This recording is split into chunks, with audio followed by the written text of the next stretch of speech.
भारत की चिकित्सा व्यवस्था को बर्बाद करने के लिए योग, प्राणायाम, नेचुरोपैथी, आयुर्वेदा, इसको बर्बाद करने और एलोपैथी को प्रमोट करने के लिए अंग्रेज़ों ने कानून बनाया था 1940 में। उसको कहते हैं ड्रग एंड कॉस्मेटिक एक्ट। आज़ादी के बाद नेहरू जी ने उससे भी खतरनाक कानून बना दिया 1954 में, जिसको कहते हैं ड्रग एंड मैजिक एक्ट 1954। अब ये कानून क्या कहता है कि जिन बीमारियों का इलाज योग प्राणायाम के जरिए हो सकता है, नेचुरोपैथी के जरिए हो सकता है, आयुर्वेद के जरिए हो सकता है, उसको आयुर्वेद के डॉक्टर, नेचुरोपैथी के डॉक्टर क्लेम नहीं कर सकते। अगर वो क्लेम करेंगे तो उनको लीगल नोटिस भेज दिया जाएगा, उनके खिलाफ कानूनी कार्रवाई होगी। आप जरा सोचिए, एलोपैथ अभी 200 साल पहले आया है। इसके पहले पूरे भारत में, उस अखंड भारत में जो इलाज होता था, नाड़ी शोधन के जरिए होता था, योग प्राणायाम के जरिए होता था, एक्यूप्रेशर के जरिए होता था, आयुर्वेद के जरिए होता था, जड़ी बूटी के जरिए होता था। तो जड़ी बूटी को और भारतीय चिकित्सा को खत्म करने के लिए पहले अंग्रेजों ने 1940 में कानून बनाया और नेहरू जी ने 1954 में उसी कानून को और मजबूत कर दिया। अब इस आज की डेट में सिचुएशन ये है कि जिन बीमारियों का इलाज चरक जी ने लिखा है चरक संहिता में, या महर्षि सुश्रुत ने लिखा है अपनी सुश्रुत संहिता में, या आचार्य वाग्भट ने लिखा है अपनी किताब में, या जिन बीमारियों का इलाज महर्षि पतंजलि ने अपने योग सूत्र में लिखा है, या जिन बीमारियों का इलाज महर्षि सारंगधर ने अपनी किताब में लिखा है, या जिन बीमारियों का इलाज आचार्य माधवकर ने अपनी किताब में लिखा है, या जिन बीमारियों का इलाज आचार्य भाव प्रकाश ने अपनी किताब में लिखा है, उन बीमारियों का इलाज करने की गारंटी आयुर्वेद के डॉक्टर नहीं ले सकते। लोग ठीक भी हो रहे हैं, बीमारी ठीक भी हो रही है, मरीज ये कह रहा है कि हाँ मैं ठीक हो गया, लेकिन अगर आयुर्वेद का डॉक्टर, नेचुरोपैथी का डॉक्टर पब्लिकली कह दे कि हाँ हम इसका इलाज गारंटी के साथ करते हैं, तो उसको लीगल नोटिस आ जाएगी। भारतीय चिकित्सा में बाझपन का परमानेंट इलाज है, नपुंसकता का परमानेंट इलाज है, मोटापे का परमानेंट इलाज है, इसी तरीके से डायबिटीज का परमानेंट इलाज है, आंखों की रोशनी बढ़ाने का इलाज है, खून अगर मोटा हो जाए उसको ठीक करने का इलाज है, थायराइड का इलाज है, पागलपन का इलाज है, तुतलाने का इलाज है, मंदबुद्धि का इलाज है, हाइड्रोसील का इलाज है।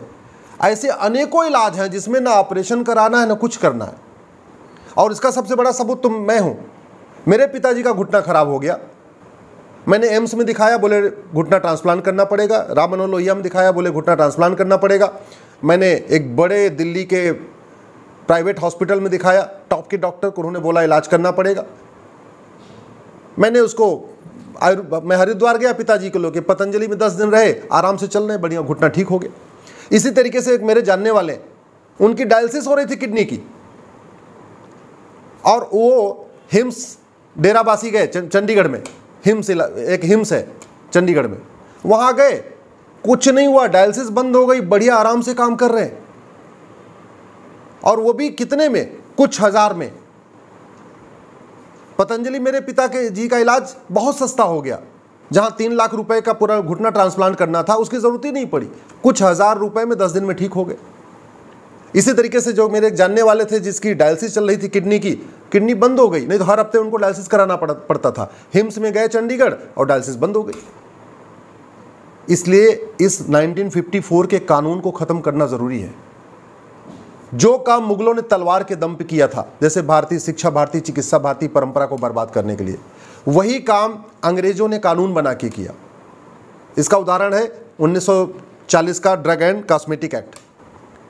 नेहरू जी ने उस कानून को खत्म करके भारतीय चिकित्सा को प्रमोट करने की बजाय, भारतीय नेचुरोपैथी को प्रमोट करने की बजाय, योग प्राणायाम को प्रमोट करने की बजाय, उन्होंने कानून बना के 1954 में भारतीय चिकित्सा को सत्यानाश कर दिया, भारतीय परंपरा को सत्यानाश कर दिया। और आज की डेट में ये जो डॉक्टर कोर्स करते हैं, चाहे वो कोई सा भी कोर्स करें, केवल आयुर्वेद के डॉक्टर को छोड़ के एलोपैथ के डॉक्टरों को न तो चरक संहिता पढ़ाई जाती है, न सुश्रुत संहिता पढ़ाई जाती है, न वाग्भट जी की संहिता पढ़ाई जाती है, न महर्षि सारंगधर की संहिता पढ़ाई जाती है, न माधवकर जी की संहिता पढ़ाई जाती है, न आचार्य भाव प्रकाश की किताब पढ़ाई जाती है। ऐसे अनेकों बीमारियां हैं जिसमें ऑपरेशन कराने की ज़रूरत नहीं है, जिसमें लंबे समय तक गोली खाने की ज़रूरत नहीं है। ऐसे सैकड़ों बीमारियां हैं जो सुबह शाम केवल योग प्राणायाम करने से परमानेंट ठीक हो सकती है। ऐसी सैकड़ों बीमारियां हैं जो केवल खाने पीने में परहेज करके ठीक हो सकती है। ऐसे सैकड़ों बीमारियां हैं जो जड़ी बूटी के जरिए ठीक हो सकती है। ऐसी सैकड़ों बीमारियां हैं जिसका चरक संहिता में परमानेंट इलाज है, सुश्रुत संहिता में परमानेंट इलाज है, पतंजलि के योग सूत्र में परमानेंट इलाज है, वाग्भट संहिता में उसका परमानेंट इलाज है, सारंगधर संहिता में उसका परमानेंट इलाज है। ऐसी अनेकों बीमारियां हैं जहां वाग्भट जी ने उसका परमानेंट इलाज बताया और परमानेंट इलाज हो सकता है। लेकिन 1954 का नेहरू जी का कानून कहता है कि डॉक्टर उसको पे क्लेम नहीं कर सकते। अगर वो डॉक्टर कहेंगे कि हाँ हम इस बीमारी का इलाज कर सकते हैं तो उसको काला जादू माना जाएगा, ब्लैक मैजिक माना जाएगा। जरा सोचिए।